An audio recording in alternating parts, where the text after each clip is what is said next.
N'ihi nke a anyị kwere n'ịhụnanya ahụ nke Chineke nwere n'ebe anyị nọ, na onye ọbụla n'ime anyị nke na-anọgide n'ime ya na-anọgide n'ime ịhụnanya ahụ, na Chineke na-anọgide n'ime ya, na onye dị otu a na-anọgidekwa n'ime Chineke. Usoro nke ofufe nke oriri nsọ nke Church Nigeria Anglican Communion, page 1. M ga-agọzi Jehova na mgbe niile. Soonu mee ka Jehova dị ukwuu. Nke a bụ ụbọchị Jehova meworo. Mmadụ niile collect maka ịdị ọcha nke obi ka anyị sị.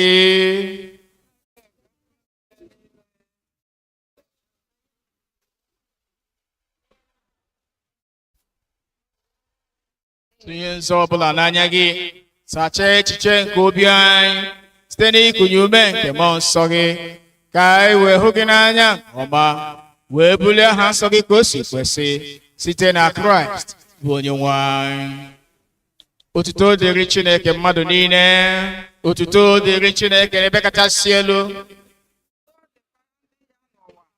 Onyenwe anyị Chineke, eze nke eluigwe, Chineke bụ Nna eburu m ihe niile, anyị na-asọpụrụ gị, anyị na-enye gị ekele, anyị na-eto gị n'ebube gị, Onyenwe anyị Jizọs Kraịst, naanị otu Ọkpara nke Nna, Onyenwe anyị Chineke, atụrụ Chineke, ị na-ebupụ mmehie nke ụwa, mere anyị ebere, ị na-anọdụ n'ala n'aka nri nke Nna, ghara ekpere anyị, n'ihi na naanị gị bụ onye nsọ ahụ, naanị gị bụ onye kachasị elu, Jizọs Kraịst.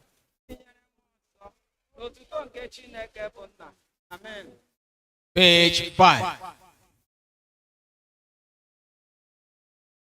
Onyenwe anyị Jizọs Kraịst kwuru sị, nụrụ o Izrel, Onyenwe anyị bụ Chineke anyị bụ otu. Ị ga-ahụ Onyenwe anyị bụ Chineke gị n'anya site n'obi gị dum, sitekwa na mkpụrụ obi gị dum, sitekwa n'uche gị dum, sitekwa n'ike gị dum. Nke a bụ iwu nke mbụ. Nke abụọ nke yiri nke ahụ bụ nke a, na ị ga-ahụ mmadụ ibe gị n'anya dịka onwe gị. Ọ dịghị iwu ọzọ karịa ndị a. Iwu dum na ndị amụma na-egokwasị n'iwu abụọ ndị a.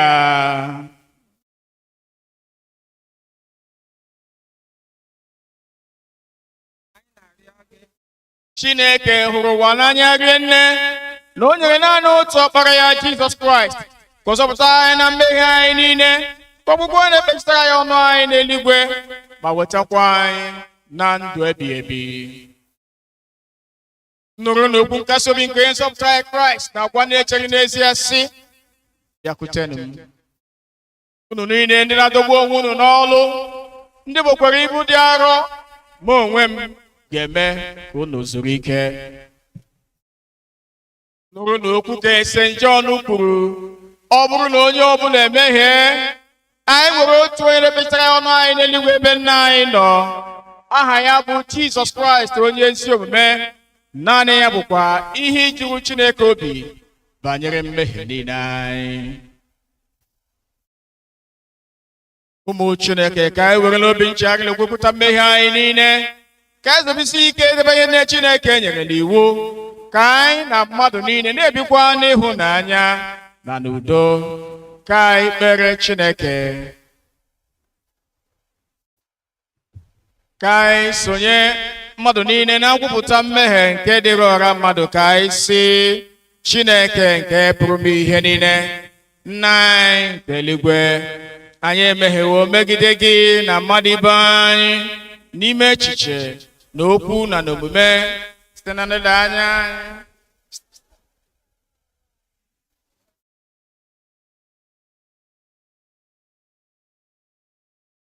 Dịka n'ọchịchọ nke Kraịst, anyị kpọkuru aha nke Kraịst, ma anyị esighị n'ahịa ọjọọ wezụga onwe anyị. Ọ na-ewute anyị n'ezie, anyị ewere obi anyị na-echegharị na mmehie niile anyị.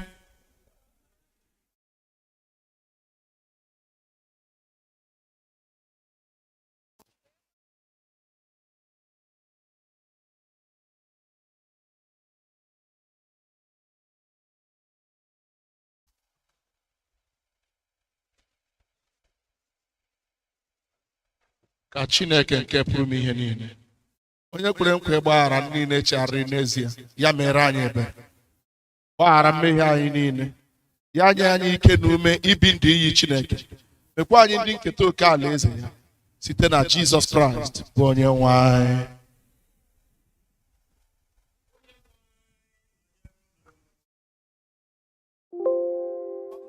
Ikpeazụ tutu Lent erue, ma ọ bụ Sọnde nke a na-akpọ Quinquagesima Collect,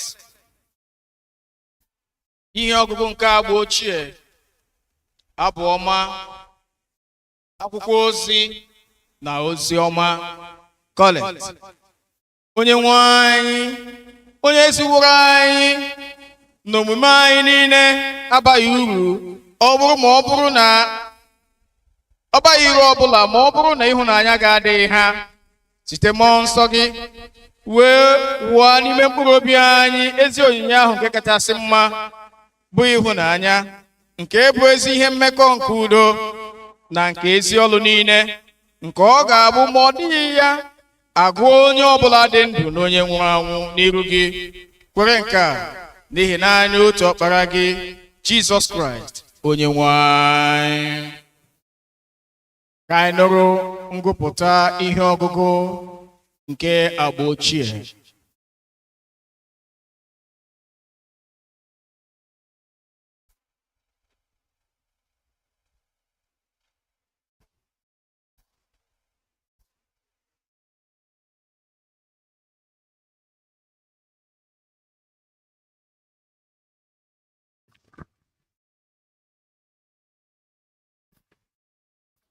Ihe ọgụgụ anyị nke mbụ ga-esi n'akwụkwọ Hosea isi nkiri na 4 amaokwu nke ruo na nke 7.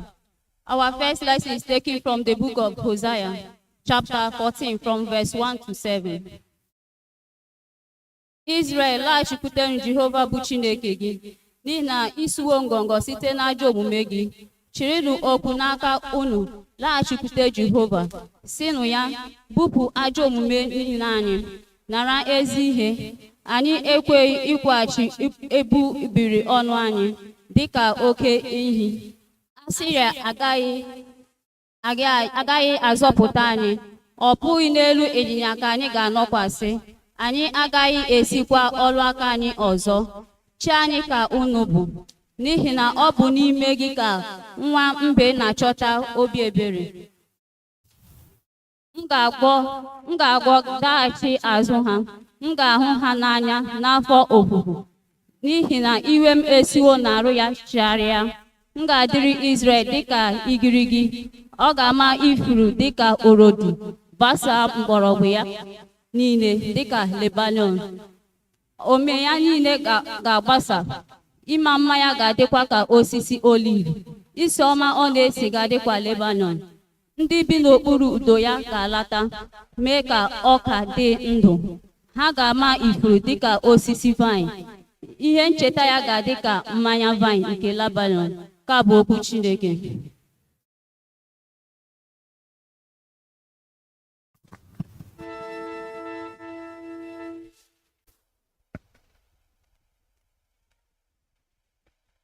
Abụ ọma dịrị ofe nri ụtụtụ ụbọchị taa. Abụ ọma isi nke 99 malite na vaasị nke 4 kwụsị na nke 9.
Ihe ọgụgụ anyị nke abụọ ga-esite n'akwụkwọ Colossians chapter 1 reading from verse 18. Ihe ọgụgụ anyị nke abụọ ga-esite n'akwụkwọ Colossians isi nke mbụ malite na amaokwu nke 18. Colossians chapter 1 from verse 18. Ya onwe ya bụkwa isi arụ, nke bụ nzukọ onwe ya bụkwa isi arụ nke bụ nzukọ ya, ebe ọ bụ onye mmalite, onye buru ụzọ mụọ site na ndị nwụrụ anwụ, ka e wee mee ka ya onwe ya bụrụ onye mbụ n'ihe niile. N'ihi na ọ bụrị ihe dị nna ya ezi mma ka ọzụzụ niile bigide n'ime ya, ka e wee sitekwa n'aka ya mee ka ya onwe ya na ihe niile dị n'otu, ebe o sitesịrị n'ọbara nke obe ya mee ka ya onwe ya na mmadụ dị n'udo site n'aka ya, ka m kwuru, ma ọ bụ ihe dị n'elu ụwa ma ọ bụ ihe dị n'eluigwe. Unu onwe unu kwa, ọ bụ ezie na emerere unu ka unu bụrụ ndị ala ọzọ n'oge gara aga, bụrụkwa ndị oru na ọchịchị uche unu n'ime ajọ ọlụ niile unu. Ma ugbu a ka o mere ka unu na ya dị n'otu n'ime arụ nke anụ arụ ya, site n'onwe ya, iche unu n'iru ya dịka ndị nsọ, ndị a na-apụghịkwa ịta ụta, ndị a na-apụghịkwa ibu ebubo, ma a sị na ọ bụ ezie na unu anọgide n'okwukwe unu, ndị a tụworo ntọala, ndị na-eguzosikwa ike, ndị a na-adịghị ewepụkwa n'olileanya nke ozi ọma ahụ nke unu nụrụ, nke ekwusịrị n'etiti ihe niile ekere eke nke dị n'okpuru eluigwe, nke e mere mụ onwe m bụ Pọl, onye na-eje ozi ya. Nke a bụ okwu Onyenwe anyị. Abụ maka gradual, abụ 114. Anyị ga-akpụ vaasị nke mbụ, nke abụọ na nke ikpeazụ. Abụ 114.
ozi ọma dị nsọ. Edere ozi ọma dị nsọ n'isi nke abụọ, ozi ọma Jizọs Kraịst dịka Mark onye dị nsọ dere ya, malite ịgụ n'amaokwu nke 13.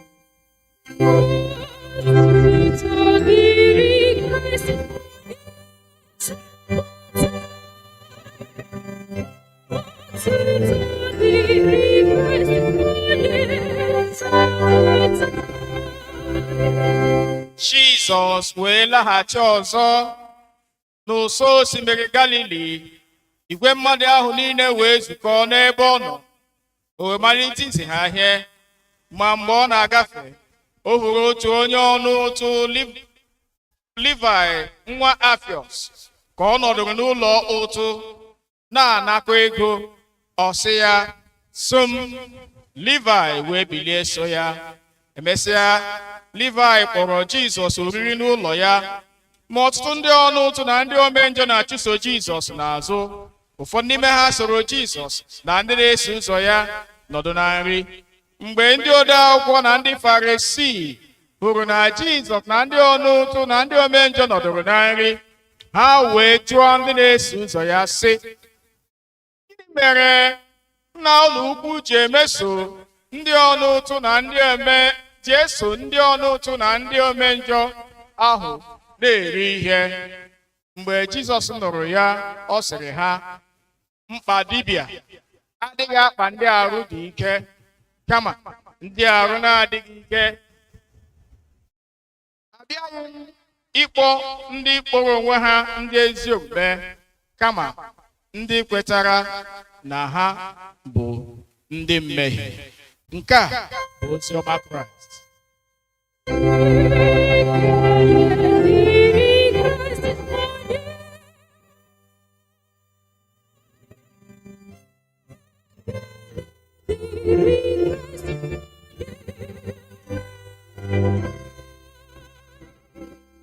Anyị ga-akwado onwe anyị maka ịnụ okwu Chineke dịka anyị na-abụ site n'abụ 271, abụ 271.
Jesus,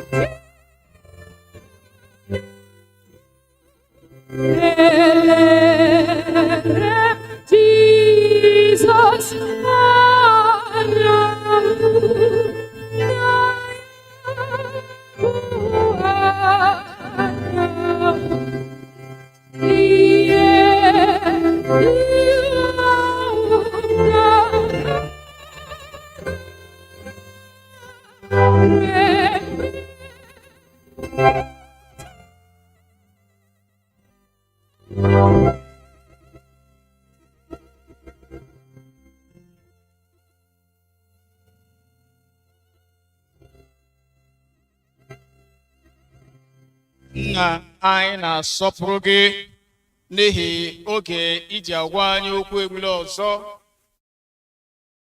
Kwee ka okwu niile nke ọnụ m na ntụgharị uche niile nke obi anyị guzo taa bụrụ ihe a ga-anara nke ọma n'ihu gị site na Jizọs Kraịst bụ Onyenwe anyị. Abụọla chi. Eji m aha Chineke onye nwe nzukọ na-anabata anyị niile n'ime ofufe nru nke ụtụtụ ụbọchị a. Chineke na amara ya nke o ji kwe ka mụ na gị so keta oke taa n'ala ndị dị ndụ. Ọ dị ndị anyị na ha so bata, mana ha soghịkwa anyị dịka ọ dị ugbu a. Ọ bụghị na anyị kacha ha mma, maọbụ na anyị kacha ha mara ihe, maọbụ na anyị kacha ha ịdị nsọ maọbụ ịdị ike, kama ọ bụ na amara Chineke.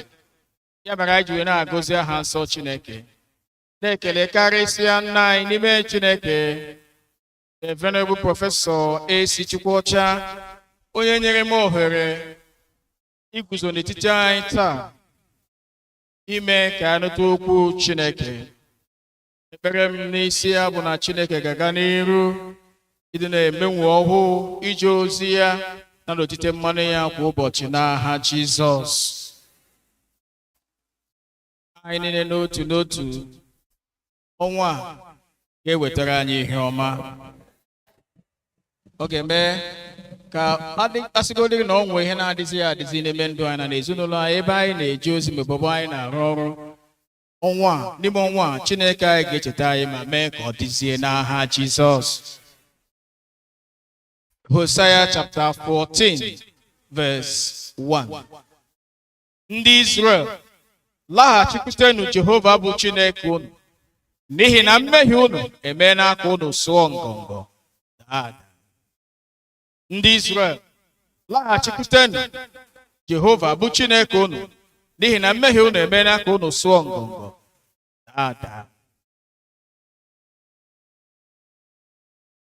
Ọ bụrụ na anyị akpọrọ akọ na uche anyị laghachi azụ ihe anyị na-agabiga n'ime ya kamgbe otu afọ na ụma, anyị ga-ahụta na akwụkwọ amụma nke Hosea dere bụ nke anyị gụrụ taa bụ otu ihe kwesịrị ekwesị.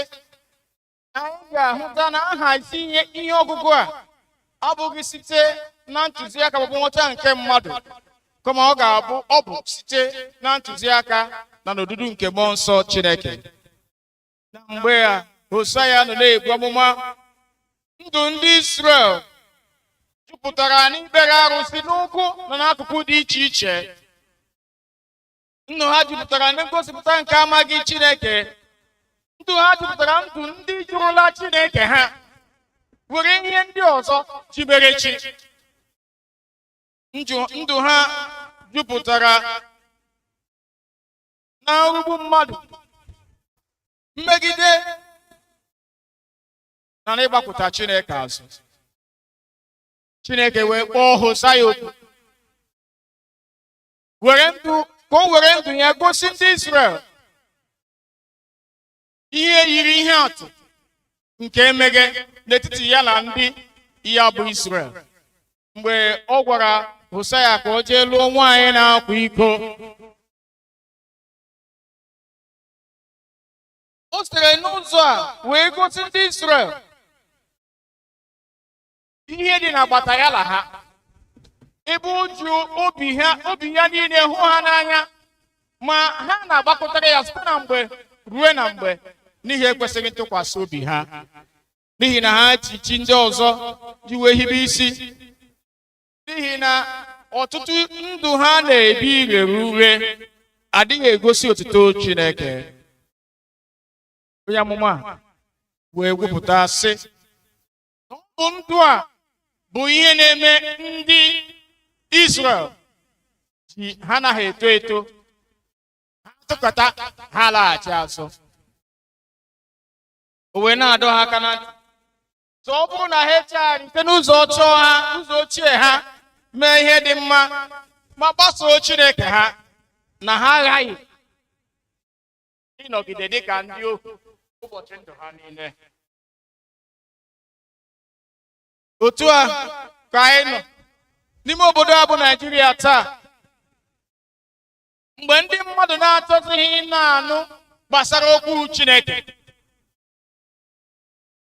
Ihe gara n'ọgụgụ ndị bi n'ime ya taa, naanị ịgba mbọ ha na-agba agwụchana ka akpata ego.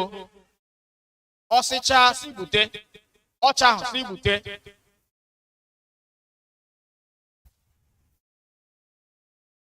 Anyị na-egbu mmadụ, anyị na-emegide ndị ogbenye, anyị na-ezu ori, na-anara ndị mmadụ ya n'ike, ikpe agwa dịgasị iche iche ndị na-adịghị enye Chineke otuto ka a na-ahụ n'ime ndụ anyị kwa ụbọchị.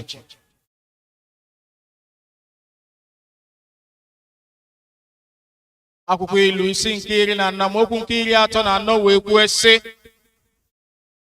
na ezi omume na-ewuli mba, mana ajọ omume na-akwatu ya.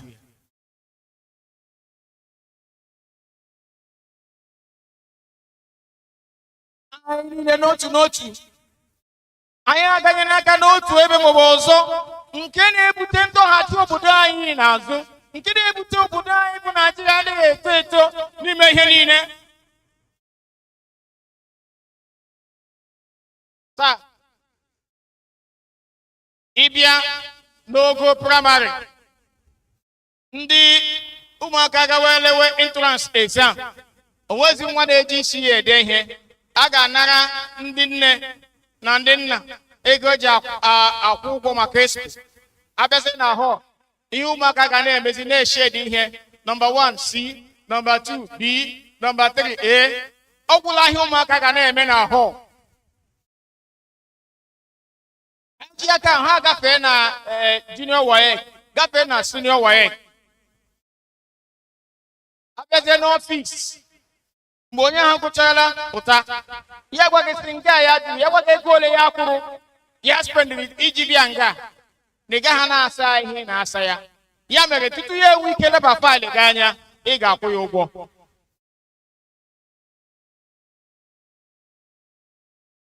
O nwere otu onye bịara ọrụ, ọ rụchaa na ọrụ ahụ akwụrụ ya ụgwọ fọ. Ya kpọọ mmadụ ya sị m na ma ọ ga-enye ya ego ya ji agba moto ala. M sị ya maka gịnịkwanụ? Ọwa akwụghị ụgwọ n'ọrụ ịbịa. Ya sị na aka ịhụ ọzọ wụ ọzọ, iche wụ iche. Anyị na-eje ahịa, ihe ị zụrụ taa na shọpụ anụ nso obe a 100 naira, ịgafe na shọpụ nke ọzọ agwa gị na 150, ịgafe na nke ọzọ agwa gị na 200. Mmadụ otu onye otu esi, ya sị m na o nwere ike eresịrị ndị ahụ nọ n'ebe mpụta m zụrụ iche ma resịkwanụ ha iche. Anyị na-aghọgbu onwe anyị, na-arụgbu onwe anyị, na-arụzi onwe anyị arụrụ ala. Yes, anyị na-atụ aka ọjọọ nye ndị ọchịchị anyị. Otu onye ga-esi n'ụlọ ya kpara ụgụ pụta ime ahịa ọ ga-ere, ya dogo m ihe nga aka mmadụ na-agaghị eru. Ịjụọ ya sị na dọla rịrị arị. Ajụjụ wee bụrụ sị, mgbe ọ zụrụ ọ kpatara ụgụ ahụ na famụ ya, ọ gbara plen bulata ya ebe. Ụfọdụ mgbe ịkpa ha aka, ha sị gị ọ ga-ahụ ihe fuelu na-ada. Haleluya! O nwere ike ọ chara na ubi ya n'azụ ụlọ ebe, kpata ụgụ ahụ buru ya bịa n'ime afọ obi nze. Gị jụọ ya sị ka ọ maga amahụ ihe fuelu na-ada. ama m ego ole ọ gbara site n'ụlọ ya n'ubi ya rute afọ obi nse. Nwa ugbu a ọnụọgụgụ petrol arịdatala, dọla agbadatala otu o nwere ike, and yet kama ihe ndị ahụ ga na-abịa ala ala ya na-arịgwa elu elu. Ụmụ Chineke, onye mere anyị ihe a?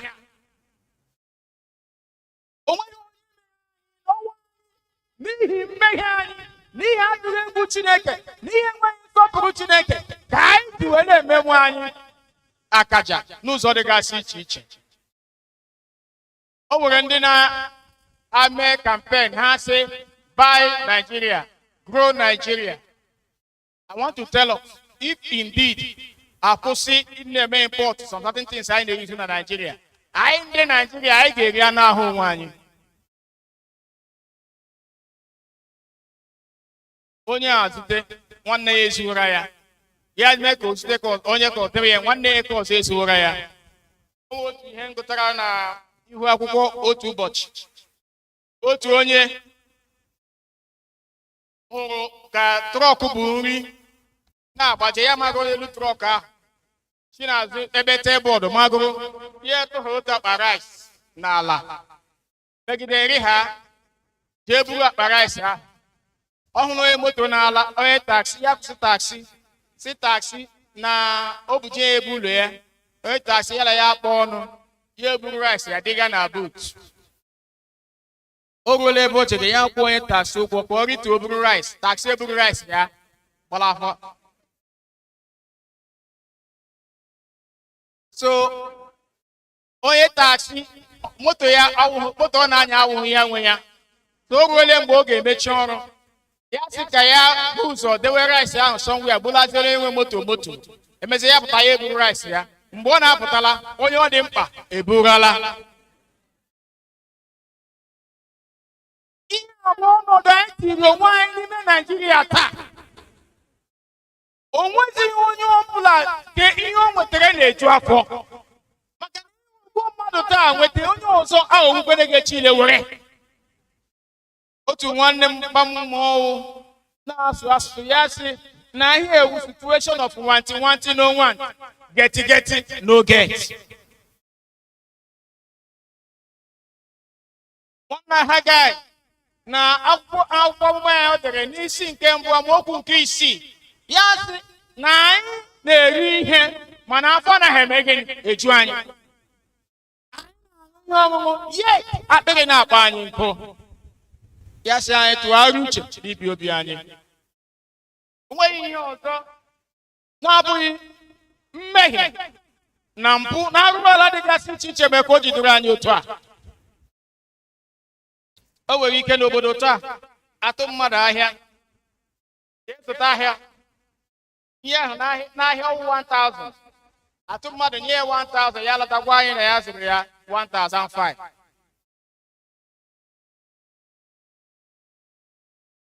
Onye nkuzi, onye headmaster kpọrọ onye fotografa jụọ ya sị ya, onye fotografa paspọtụ a ga-eso ụmụaka wee ego ole? Ya sị ya 500.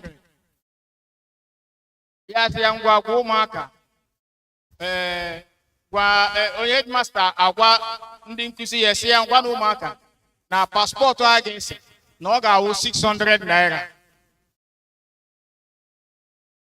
Ndị nkuzi aga kpọọ ụmụaka ha oku gwa ha sị na headmaster sị anyị ga-ese paspọtụ echi, na onye ọbụla bịara skuul ya were 700 naira bịa.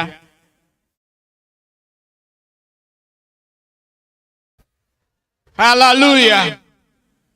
Ụmụaka alaruo n'ụlọ gwa mma ha, mọmị na asị anyị ga-ese paspọtụ na skuul, na onye nkuzi ezi abịawa na anyị were 1000 naira bịa.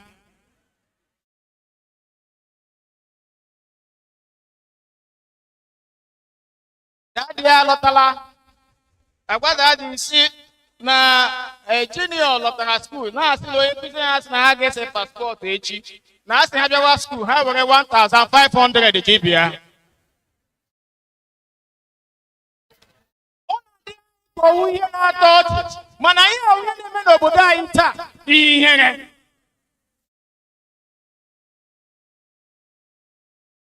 kpọọ onye aka n'ọnụ ya sị gị na onye ebu ya, gị kpọọ onye ya sị onye obu ya, gị kpọọ onye ya sị onye ebu ya, anala onye pa njọ a, elele onye pa ụwa araghị mma na Naịjirịa. Ajụjụ wee bụrụ sị, olee ihe anyị ga-eme? Ebe Chineke mene ka anyị ghọta na ọnwụ nke ndị mmehie adịghị atọ ya ụtọ. Olee ihe anyị ga-eme? Naanị ihe anyị ga-eme ụmụ Chineke bụ isi n'ụzọ ochie anyị, ụzọ ọjọọ anyị niile wezụga onwe anyị, chigharịa ma echee Chineke ihu. Ọ dị oke mkpa, ma ọ bụrụ ma ọ bụghị na anyị chegharị site n'ụzọ ochie anyị, ihe na-ebe mbụ ga na-eme gịnị? Ọ ga na-ebetụkwa. Ọ sịkwa gị jee kpọta the most righteous person si ya bịa chịwa obodo Naijiria, ihe a ga na-ebe ga na-ebetụkwa. Echetara m ihe mere mgbe Tanko Zubairu na-achị Imo steeti, mgbe ndị 419 na-achị eze n'ala Imo steeti, mgbe e gidere ndị ụfọdụ n'ime ha kpọchie ha, ha na-ekwu na ha sị ka ha tinye Tanko Zubairu shuga n'ọnụ ka ọ tachi eze ya. Ọ chọghị imepe eze ya ka etinye shuga n'ọnụ, maka na ọ bụrụ na mepere eze ya etinye shuga n'ọnụ ya ara shuga, ọ ga-ahụ ụtọ shuga, nwee ike kwado anyị. Otu just like na Anambra steeti taa, Gọvanọ Soludo ebiliele wagide ndị na-eme mpụ n'ụzọ dịgasị iche iche, mana ndị a kama ichegharị uche kpọwakọrọ uche ha laghachi azụ malite ime ihe dị mma, ha na-fortify onwe ha the more to wrestle with the government. Ihe ndị a niile na-arụtụ aka n'ọnọdụ ịkachi obi nke mmadụ. No wonder akwụkwọ nsọ ji kwuo na Chineke kwuru sị na ya chegharị uche na ya kere mmadụ. Gịnị ka anyị ga-eme? Ihe anyị ga-emewu ihe akwụkwọ nsọ kwuru na Kronikụl nke 2, ihe mere n'ụbọchị ndị eze nke 2 isi nke 7 amaokwu nke 14, ya sị na ọ bụrụ na ndị akpọkwasara aha m ga-erughata onwe ha ala. Hallelujah. Anyị pụrụ ime ka obodo a dị mma ọzọ ma ọ bụrụ ma naanị anyị pụrụ irughata onwe anyị ala, chi ụzọ ochie anyị. Onye ọbụla, come to yourself of your wrongdoings, your evil doings, and decide to come back to this Lord. N'obi dị umeala, anyị pụrụ ime ka obodo anyị adịkwa mma ọzọ. Ọ bụrụ na ị gụọ ihe mere na Jona isi nke 3 amaokwu nke 6 ruo na nke 10, ị ga-ahụta na onwebeghị ihe mebere emebi n'obodo a bụ Naijiria. Chineke akpọsala mbibi nye obodo Ninive niile, ma onye eze na-achị Ninive bịara kpebi ya sị ka anyị kpọsa obubu ọnụ, mee esekiri ma ediman, ma tọm dik ma harị, ma ewu ma ọkụkọ, onye ọbụla ka anyị kpọsa obubu ọnụ, jiri ntụ n'ahụ anyị, wụdata onwe anyị ala, ya sị eleghị anya Chineke nwere ike site n'elu ya enu, eluigwe ya enu, mere anyị ebere ụmụ Chineke. Ihe anyị chọrọ taa agwụla iwedata onwe anyị ala, chigharịa n'ụzọ ochie anyị, chọọ iru Chineke n'eziokwu. Chineke a ga-esite n'eluigwe ya, ọ ga-anụrụ olu anyị, ọ ga-emere anyị amara. Jehova ga-emere anyị amara mgbe ọ nụrụ olu eti mkpu gị, ewo.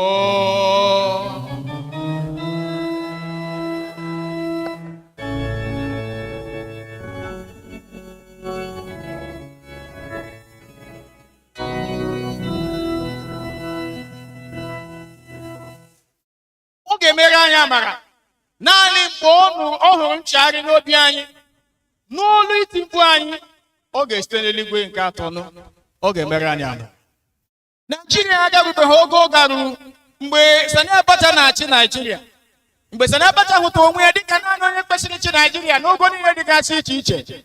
Ya kpọọ ụmụ Chineke, nye ha ego, kpọkọọ ha si ya dowe n'ekpere rụọnụ Chineke, kwuo na ka Chineke kwado ya bụ Sani Abacha ịchị dịka prezidenti Naijiria.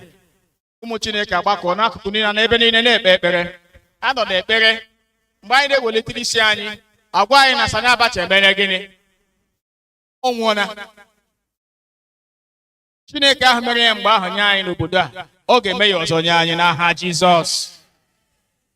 Fero niile na ndụ anyị, Chineke anyị ga-ewezụga ha n'ime obodo a bụ Naijiria n'aha Jizọs. Mana ọ nwere otu esi mechetara anyị ụmụ Chineke tutu anyị mechaa.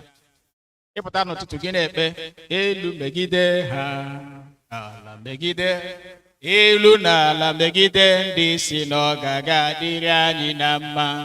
Akwụghị anyị na-abụ. Anyị bụdo abụ ahụ, anyị bụdo anị ya. Elu megide ha, ala megide, elu na ala megide onye si na ọ ga-aga dịrị anyị na mma. Akwụghị ọbụla bụ ya kwa ya. Ọ bụrụ na ọ nwere onye isi na ọ gaghị adịrị ya na mmanụ nga, megide gị, ọ ga na-abụ ka elu mee gịnị? Megide gị. Ka ala mee gịnị? Megide gị. Onye sị na ọ ga-adịrị gị na mma, gị labụkwanụ si elu megide ya, ala mekwa gịnị? Megide ya. O nwere onye ga-aga n'ihu n'ime anyị? Hallelujah. Because o nwere onye iji nwekwe na onye ji gịnị?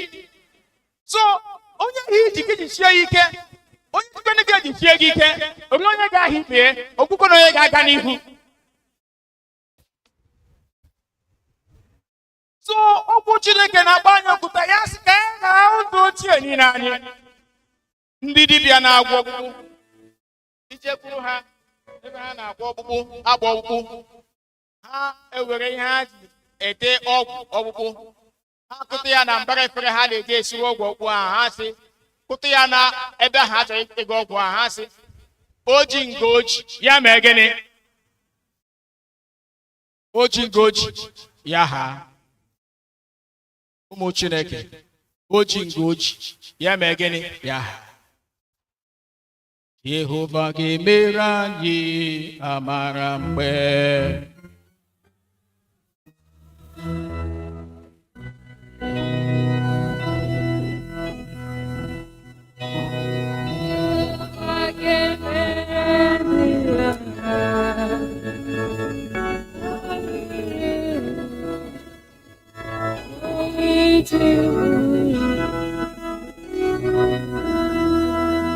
ọ ga-aza gị.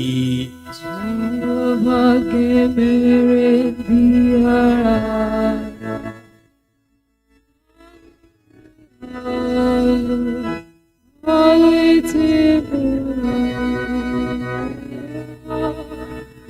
Jehova ga-emere ndị agha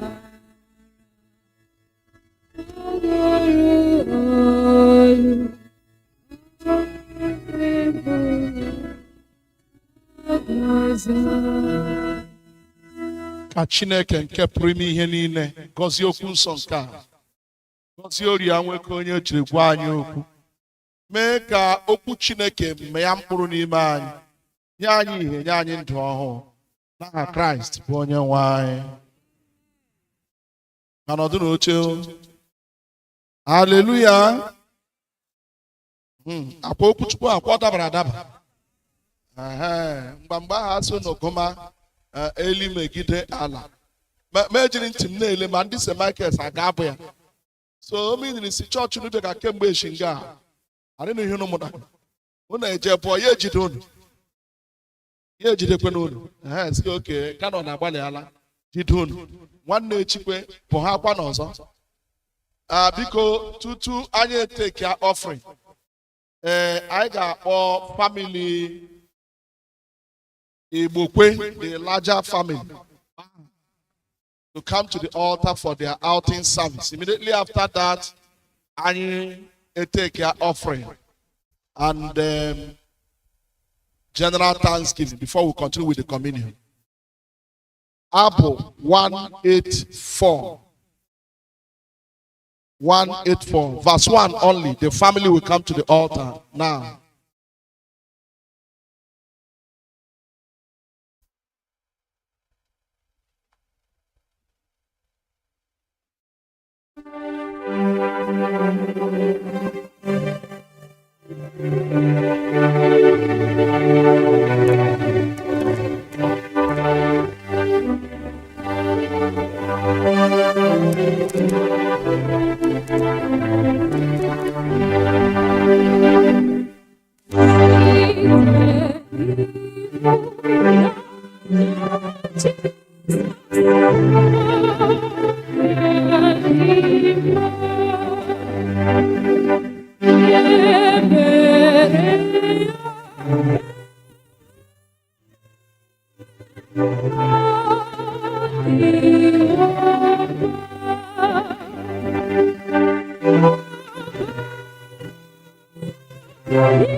Hallelujah.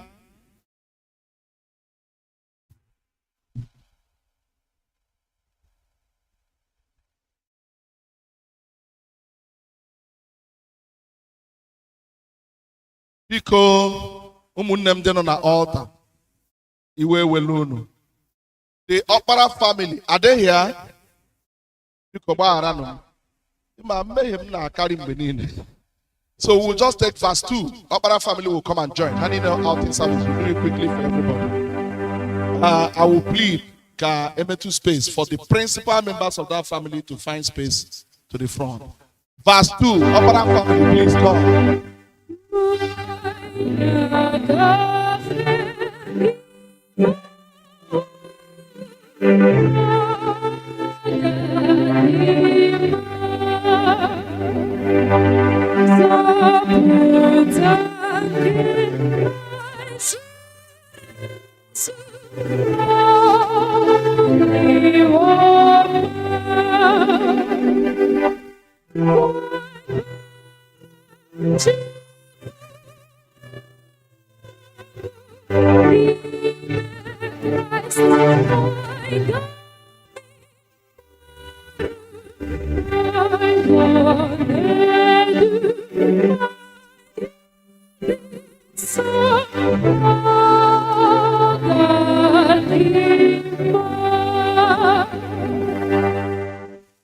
Hallelujah.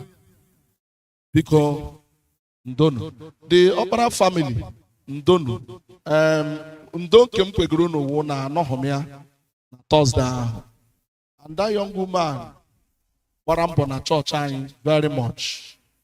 Every Saturday, Ojele Chile Dow group, all group, Ogano here, Hicha Church. And I was surprised to hear that she had passed away. May God comfort you in Jesus' name. Family, Bokwe, no moon, Nihana, Prof. Amakam Swan, you Auntie Natojiga, one nigga Dojiga, Amakaba Kamumba, Oga de Chairman, Apaya Burubu, Oga de Hallelujah. So because Umunem, the Bokwe and the Hana Cho, Sunday or this Indono. May the Lord console you in Jesus' name. Imrana ma Prof Bagambakembish. So for him to travel, we can't keep him any longer. So Betomino Husayon Namecha out in service Ubuna La Ushia. Maybe one major, maybe for Baba Sile Jakujunun. So Emecha out in it. The rest of you who are not traveling immediately, continue with this service, continue with us in this service. Take a one Holy Communion. I know not Chapanota. Marasu no BH, Makahoma. I recognize you now. God bless you. One day work. I'm again on a compound na Friday. Owonyeke. Owoge. Oge. Onye Kawagram po wajiri. May the Lord bless you in Jesus' name. Kai bere Chineke.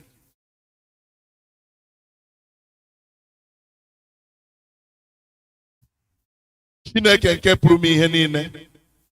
Gị onye maara mmadụ niile mara ka o siri dịrị ha. Anyị na-arịọ gị n'isi ezinụlọ abụọ ndị a n'ebe a. Ndị etipịrị ọnya n'obi. Lee famili Okpara nwa agbọghọ nta. Famili Igbo kwe na ụmụnne ha. Nwanne ha chiri hiri isi. Na nwunye ya n'otu mgbe ahụ. Biko Chineke kasie ha niile obi. Kwee ka amara gị bara ha ụba. Wezugara ha anya mmiri akwa. Kwee ka ha ghọta na ebere gị na-adịgide n'isi ha. Ma kwekwa ka ha hụta ịdị n'otu n'etiti onwe ha. Onye nwe anyị ebe nwere nghọtahie, ebe nwere iru uju, ebe nwere ekweghị ekwe. Chineke mee obi ndị mmadụ meloo ya ka ha nwee ike ịnọkọ n'otu dịka otu ndị site n'ọkpara gị Kraịst, ma si n'otu ahụ weta otuto, weta ịhụnanya n'etiti ezinụlọ niile na ụmụ ha na ụmụ ha. Biko Chineke, anyị na-ekpe ekpere n'isi ezinụlọ ndị a, kwee ka amara gị bara ha ụba. Onye nwe anyị, wezụgara ha ụjọ na egwu. Ekwela ka ha chewe na o nwere ọzọ n'aka imenu, n'ihi na Jehova ga-anọnyere ha. Ndị na-aga njem nọnyere ha, ndị na-alọta alọta nọnyere ha. Onye nwe anyị, mgbe ha na-alaghachi, ekwela ka ha chefuo chọọchị a, ekwela ka ha chefuo obi nze. Anyị niile ga-agbakọ aka mee obodo adị mma, ya dị mma, ya dịrị anyị niile na mma. Gọzie mgbalị ha niile, gọzie ọbụladị ụmụ nwanne anyị nwoke Uche Igbokwe Barrister, ndị wetara ihe onyinye. Ọ bụ eziokwu na ha nọ na burial, ha eweta ihe onyinye ịsọpọt chọọchị. Gọzie ha, ka ebe ha siri weta ka ọ dịrị ha na mma. N'aha Jizọs Kraịst bụ onye nwe anyị. Ka Chineke chebe unu, Chineke mee ka ihe nke iri ya mụara unu, ya nye unu ọṅụ, nye unu udo, nye unu nkasi obi n'ụzọ zuru oke. Ha n'aha nke Nna na nke Ọkpara na nke Mmụọ Nsọ. Mmadụ niile wee sị amen. God bless you. You may rise, please. Just for me to say, because n'akwụkwọ etere n'ego esentry to the church account, biko onye ọbụla na-esend ego to support church, tinye ya na church account. Ọ ga-eri idirila St. Michael's Anglican Church Obinze, itigi ebe ahụ dịka ụmụ nne m ndị a tigere. Ha dere ya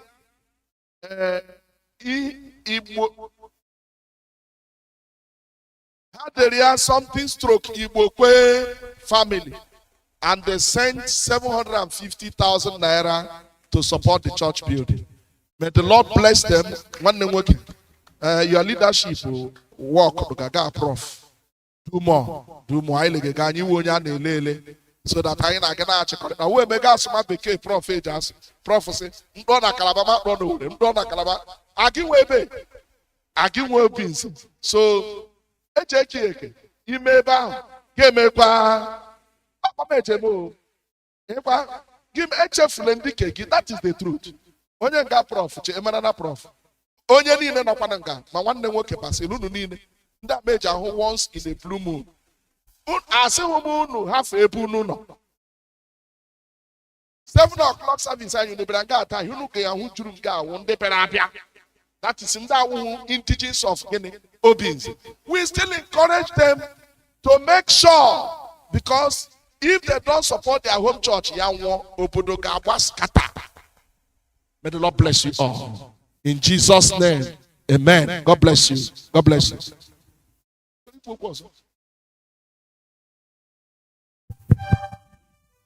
Praise God.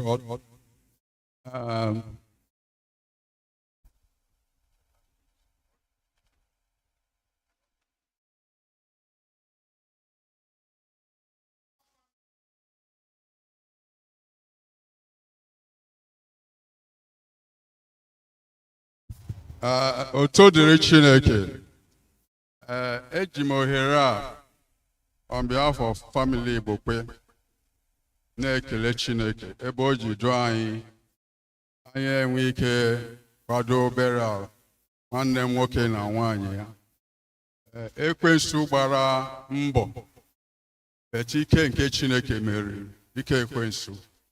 So onye isi anyị ji kwuo ụmụaka my late senior brother nyere 750,000.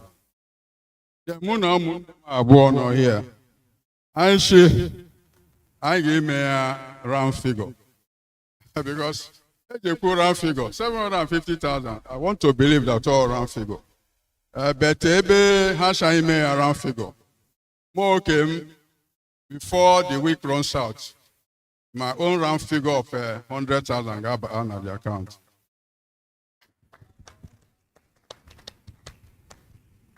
Praise the Lord. Mama m tọrọ mama Uche ka nwụrụ. maka ọha nwa zụrụ m na anọ ebe a jee skuul abụ onye m ọka nke ọpara nne m mama anyị tọrọ mama Uche how our cousin nwa akwa na sọpọtụ onye e nyere na chọọchị with another 100,000 naira.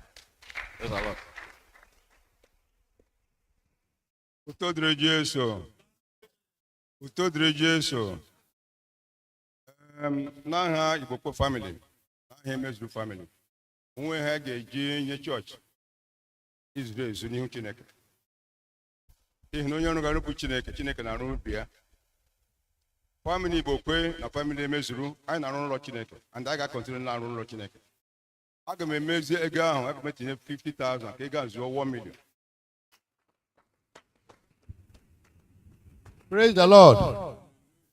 Biko iji gbakwunye ihe niile na mmasị m onwe m wụ Ikechi Agobi onye ụmụanụ onye kwanụ my uncle anyị niile makwa na mara n'ihi na mma m kwa nni Igbokwe.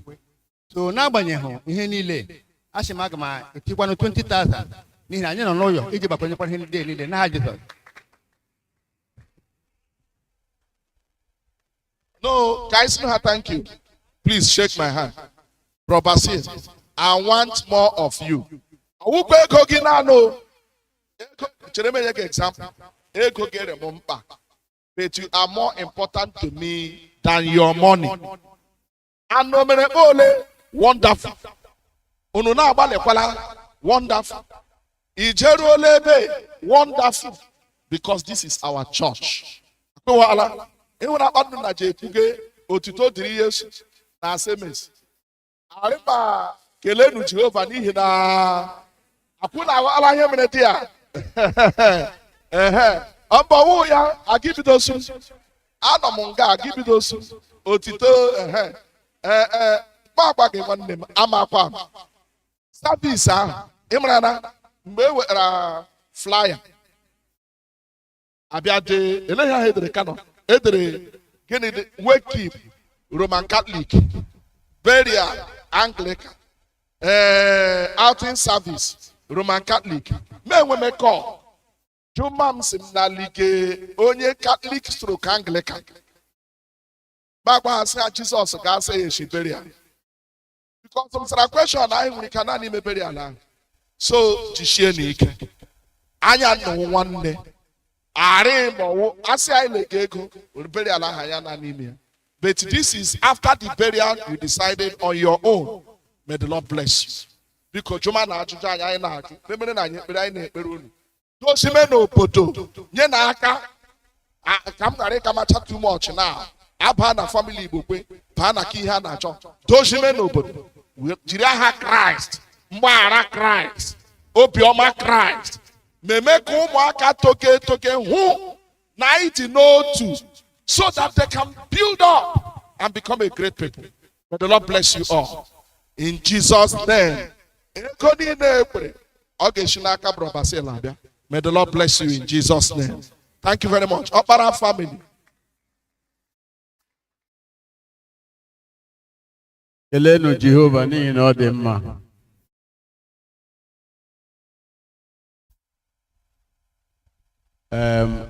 Ana m ekwu n'aha Archdeacon anyị na ndị chọọchị anyị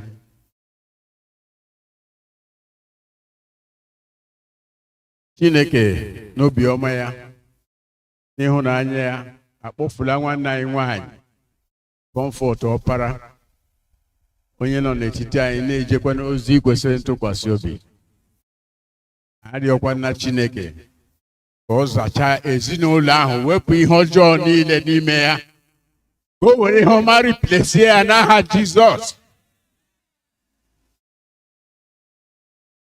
Comfort rendered selfless service here. O nwekwana onyinye ọbụla a ga-enye ga-eme commensurate with her services. But the Lord will reward in the name of Jesus. Her welfare. This is Michael's church. Owoto onye n'ime ya. Eya ashi were ego oje ego nkasi obi. So biko Jesus narani ya Chineke ezuo onwe ya dịka Chineke I will have go really. Jesus Christ, born young wine. Because this welfare is contributory. O nwere ndị eji akpụ welfare. Ha kpụọ ya ru ihe mee. A na-enye ha envelope from ihe ha kpụrụ. Anyị ma nwere onye ewefuru ka iche. Ma ịtụ ga akwanụ. Chineke mebere ka ihe ọma na-emeje. Ya ụkwa na ma ka ọzọ na mee. May the Lord bless you in Jesus' name. Amen. Kainine Bisoto. Page 9. Page 9. Okwukwe nke na ise kainine sing.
Ka ndị rifere Chineke anya aka ebe ọbụla anyị nọ, ka ndị rifere Chineke anya aka gị, gọzie ha nsọ Chineke a, n'ihi amara nke o mere anyị ọbụla n'ime ka anyị so keta oke ndụ ọhụụ n'ime ọnwa ọhụụ a nke ọ gbatara anyị n'ime ya.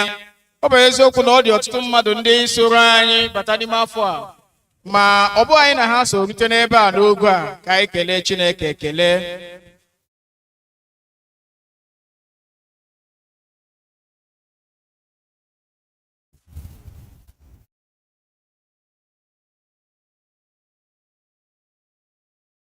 Ekpere anyị bụ n'aha Jizọs Kraịst.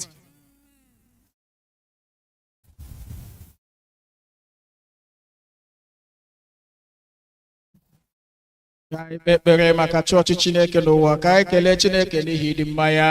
Chineke nke pụrụ ime nna anyị nke eluigwe, ikwere nkwa n'ọkpara gị Jizọs Kraịst nụrụlụ anyị mgbe anyị ji okpe ekpere gị nye Archbishop anyị Primate anyị Henry, Archbishop anyị David na Bishop anyị Chukwuma na chọọchị gị dum ike na ume n'ozi nke ha na-ejere Kraịst, ka na-ekwupụta aha gị dị n'otu n'eziokwu gị, bikọ n'ịhụnanya gị, meekwa ka ebe gị pụta ìhè n'ụwa niile.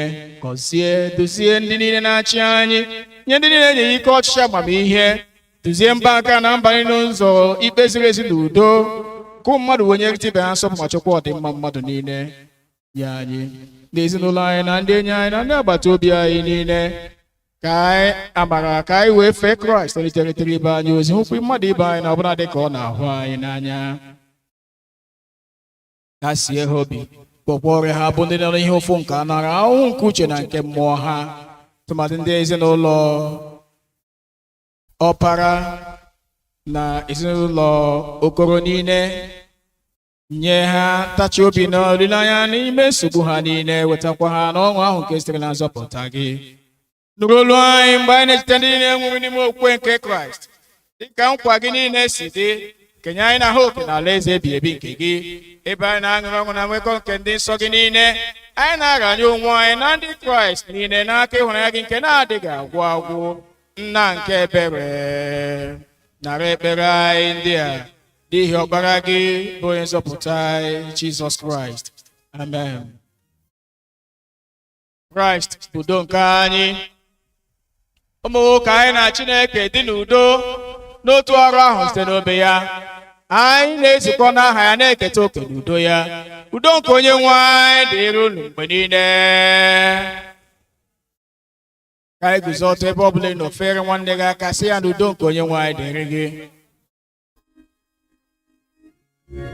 Hallelujah.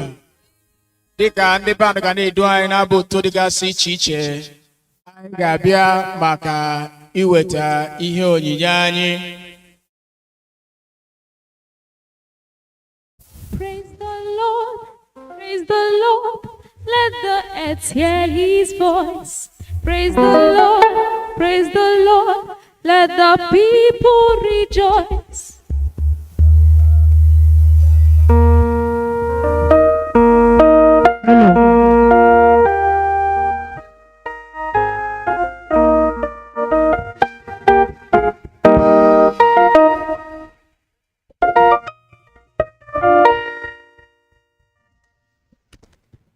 Ogozi waka kameo,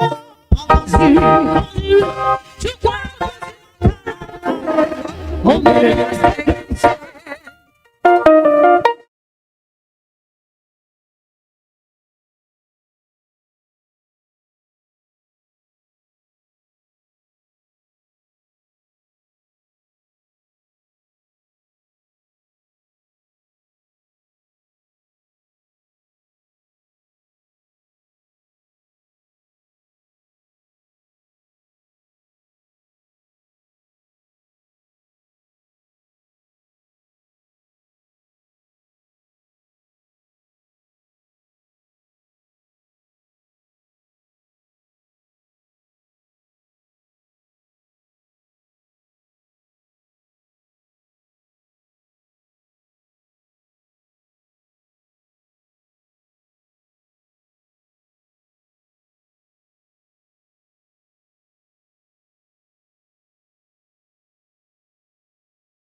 Father, we bless you for your mercies upon our lives.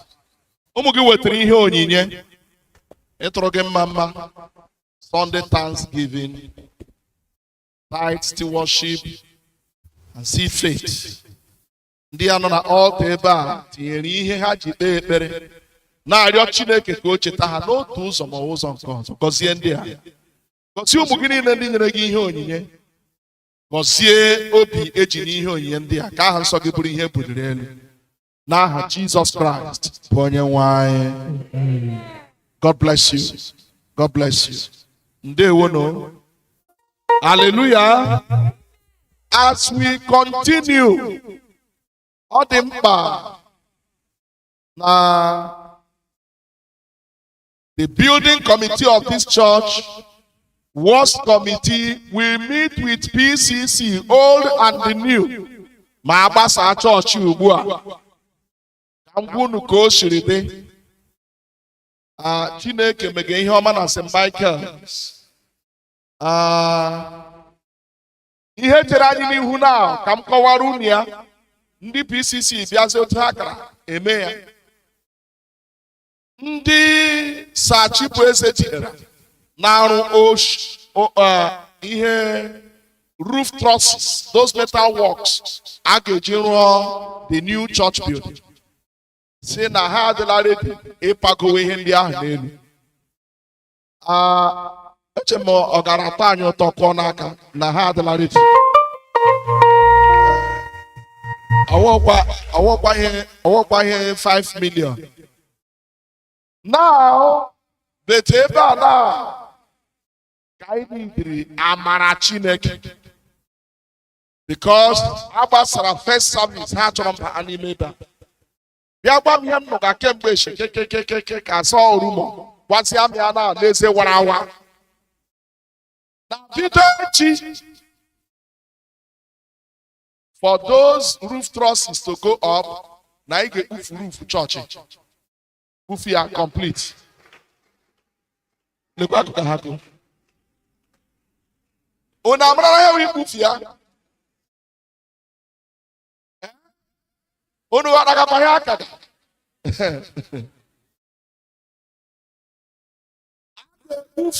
Ekpufu rufu.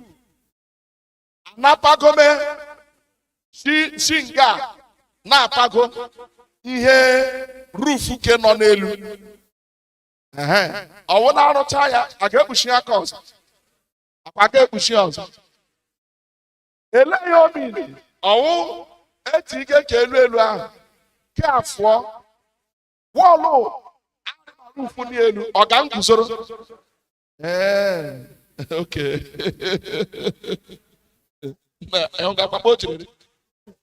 So obi dịrị si rufu ga-afụrụ na wiki. Wọlụ adakọ na wiki. So biko anya atụ n'ele ya, lee ya one way or the other. Akpọọla m ndị machine. Ka anyị mara ma o nwere crane of outside. Pagola ha rufu. Because outside they could go outside the new wall. Because a woman crane is happening even between that new wall and this old one. And when back crane is happening.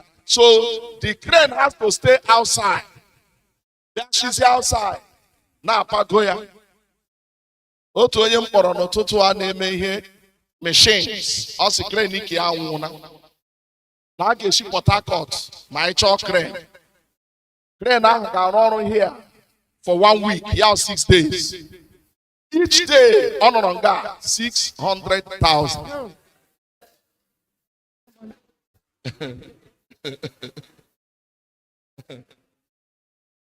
Akụrụ wadaga the shape now.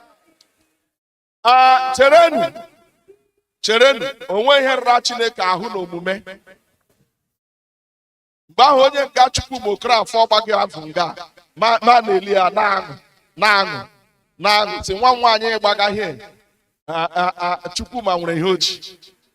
So Chineke ga-agọzi anyị n'aha Jizọs. Now listen to me. Anyị nọ n'ọnọdụ dị mkpa. Ọwụ just ka ekwuo. Onwe ekpe eji ewefuru ufu wọọlụ eguzoro shie. Because ịba anyị n'ime chọọchị wọọlụ agụzọ nwere ufu na ya n'elu ihe emeghị ka ọ ga ada.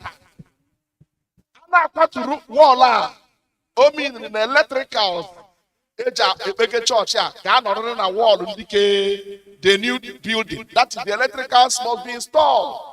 Otherwise, microphone, band, and they put here within the space of today, has had Tuesday to make up my mind.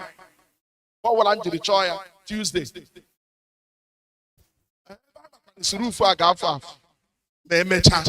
Hypanucho, Anochaka, and I'll make package off. If I must talk then we cannot be counting ego jaff because roof I got for quick. So, tell them solution for the problem. Tell them solution for the problem. I have full solution for the problem. And opening them to the guy forward, the guy backward, don't go up. Full solution to this problem is 10 million naira. Full solution to this problem. Upon the electrical agent, Hana Kowa wall ebe, ne tige conduit materials. Remind her that Chukuba had got on the roof, not carelessly, because some of the materials are still very useful for other things. It will not enter into the new building. But then when you catch the main doors, and they make out, and now Chondiga, Ejiri Wire, and they wait for 10 million. I woke up somewhere, Kena, and I thought, Kena, no, Hechi, Aroga, Hini Naroga, everywhere. But I'm not 10 million. So 10 million now, Obiaba for the one.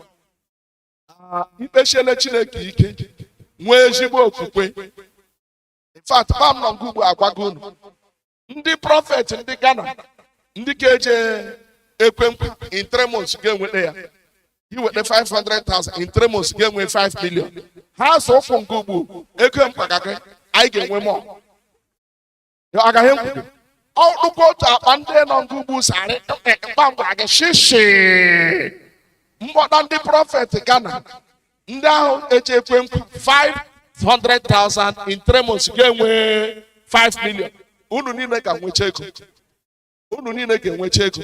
So, onyo wala kwado. Yem chirima announcement kwado bigi. We need money now. And we will get money now. And we will do this job now. Chineke genyere ya aka n'aha Jizọs. Ihe m kwuru ya gbafuru ego obi. Iri oriri nsọ ọ baa gị n'ahụ. Ihe Chineke gbafuru ego obi.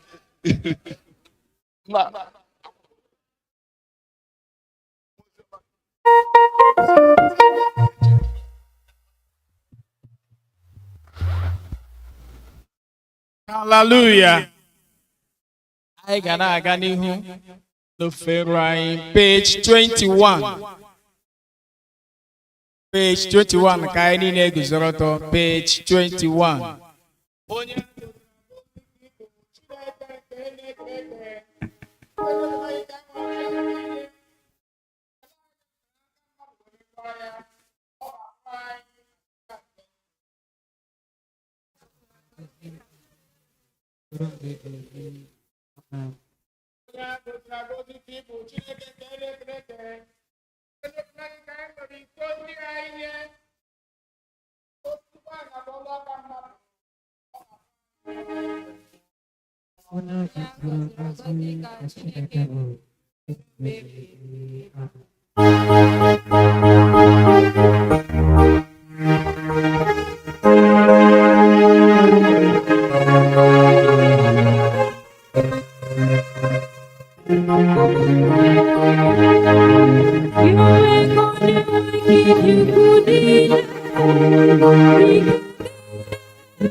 Page 23.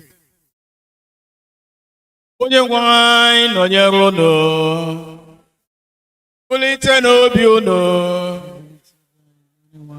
ka anyị nye onye nwe anyị Chineke anyị ekele. O ziri ezi ọ bụkwa ụlọ anyị na ọṅụ anyị nye gị ekele n'otuto mgbe niile na n'ebe niile nna dị nsọ eze nke eluigwe Chineke nke pụrụ m ihe niile nke dị ndụ ebighị ebi. Dị na Jizọs Kraịst na otu ọkpara gị bụ onye nwe anyị n'ihi ogbe okwu gị ahụ nke dị ndụ site n'aka ya wee kee ihe site na mbụ meekwa anyị n'oyi nke gị ise n'aka ya mee ka anyị pụọ n'oru nke mmehie ebe i mere ka mụọ ya n'ụdị nke mmadụ mekwa ka ọ nwụọ n'elu obe i mere ka o si n'ọnwụ bilie wee were elu ka ọ nọdaka gị n'ebe kasị elu ise n'aka ya sikwasị n'isi anyị mmụọ gị dị nsọ ma na-enyekwa ndụ site na Jizọs Kraịst onye nwe anyị onye sitere n'ụzọ ọbụla nwa dịka a na-anwa anyị ma o megheghị onye ọ bụ site na amara gị ka anyị ji nwee ike imeri ajọ ihe niile ọbụla gharakwa ịdịrị onwe anyị ndụ ọzọ kama dịrị naanị gị ndụ ya mere anyị na ndị mmụọ ozi na n'isi mmụọ ozi na n'usuu niile nke eluigwe na-ekwusa aha ukwu gị dị ebube na-eto gị mgbe niile na-asị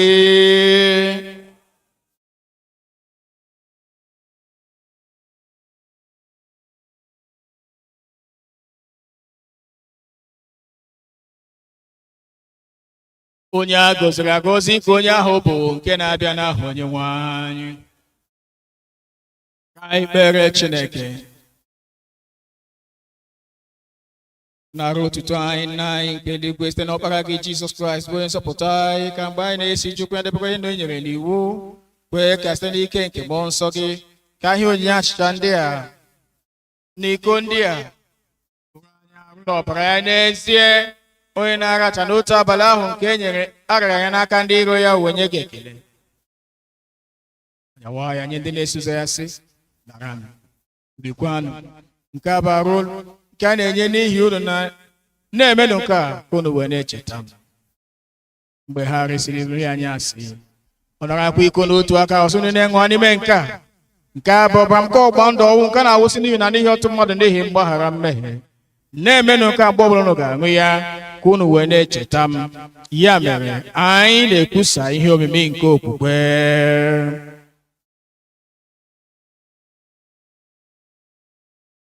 Ya mere nna anyị nke eluigwe, anyị na-echeta aja nke ijiri onwe gị chụọ naanị otu mgbe n'elu obe, na-ekwusakwa mbilite n'ọnwụ ya dị ike na nrigwe n'eluigwe ya dị ebube. Ebe anyị na-ele anya na ị ga-abịa ọzọ n'ebube. Anyị ji achịcha ndị a na iko ndị a na-ememe otu aja ahụ zuru oke nara site n'aka ya bụ nnukwu onye isi nchụaja anyị. Aja ekele anyị na otuto anyị nke mgbe anyị ga na-eri na-agwa ihe onye ndị a dị nsọ n'iru ebe nsọ gị bụ Chineke, bụ nwe anyị ọhụụ site n'ike nke mmụọ gị. Onye n'ime anyị mmụọ nke ịhụnanya gị, jikọtakwa anyị n'ime arụ nke ọkpara gị Jizọs Kraịst bụ onye nwe anyị, site na ya na nnọnyere na n'ime ya site n'ike nke mmụọ nsọ anyị na ndị na-eguzo n'iru gị n'ụwa n'eluigwe na-akpọ isi ala nye gị nna nke pụrụ m ihe niile na-abụ nke otuto ebighị ebi.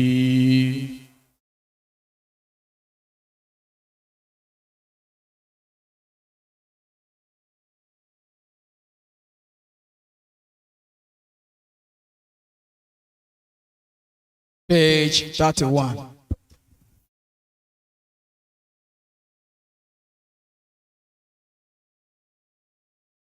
Anyị na-anyawa achịcha nke a iketa oke na arụ nke Kraịst.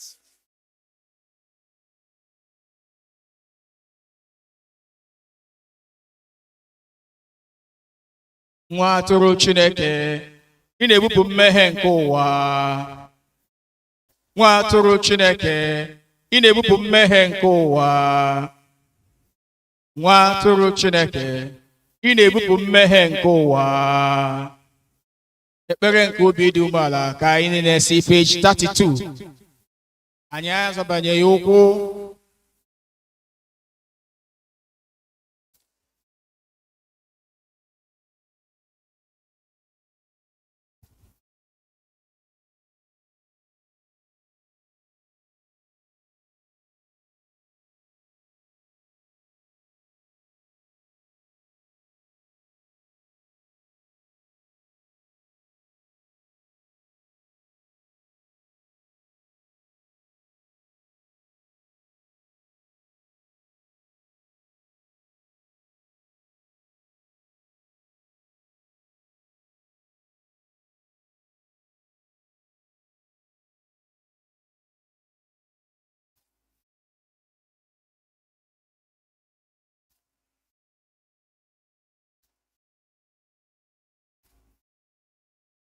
Ụmụ Chineke were na okwe bịaruo nso nara arụ nke onye nwe anyị Jizọs Kraịst ka o nyere n'ihi unu ọbara nke ọ wụsịrị n'ihi unu.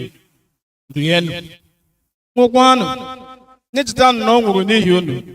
Werenụ ya mee nri n'obi unu site n'okwukwe na n'ikele ekele.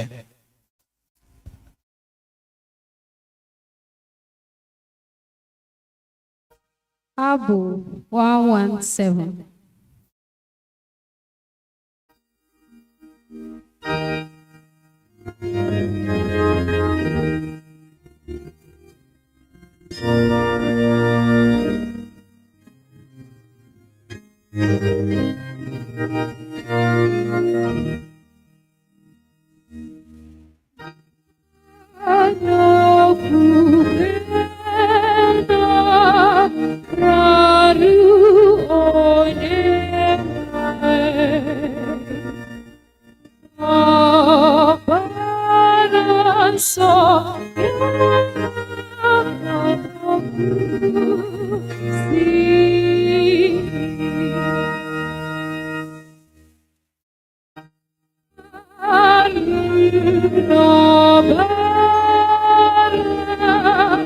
Yeah.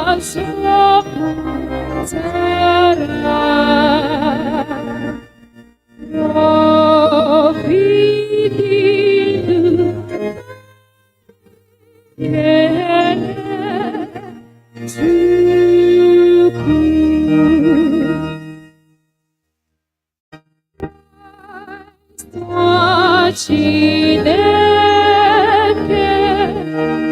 onye nzọpụta site n'ọnwụ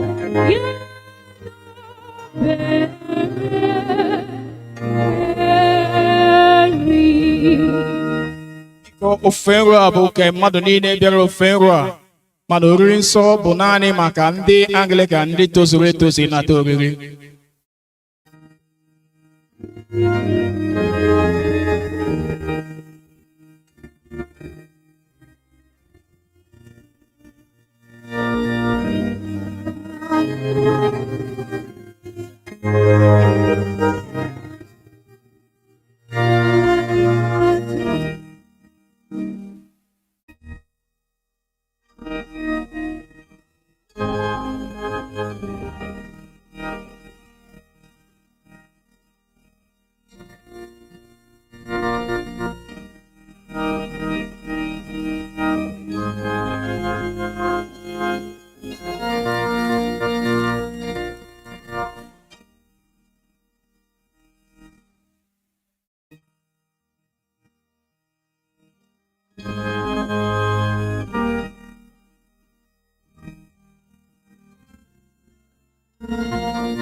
Abụ 118.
Chineke dị mma nye ndị niile. Ọ na-enwe obi amara na obi ebere na-arụ ihe niile nke o mere. Ka anyị kpere Chineke. Dịka onye nzọpụta anyị kụziri anyị, otu a ka anyị na-ekpesi page 35 na nke bi n'eluigwe.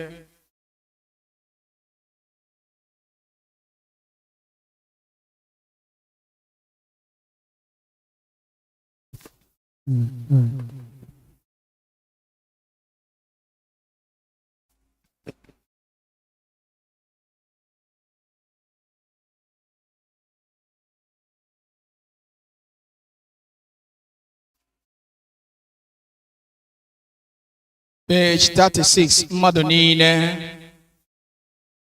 Paragraph B, ka anyị niile si, Chineke nke pụrụ ime ihe niile, anyị na-ekele gị n'ihi na ị werewo ọrụ n'ọbara nke ọkpara gị Jizọs Kraịst wee zụọ anyị site n'aka ya.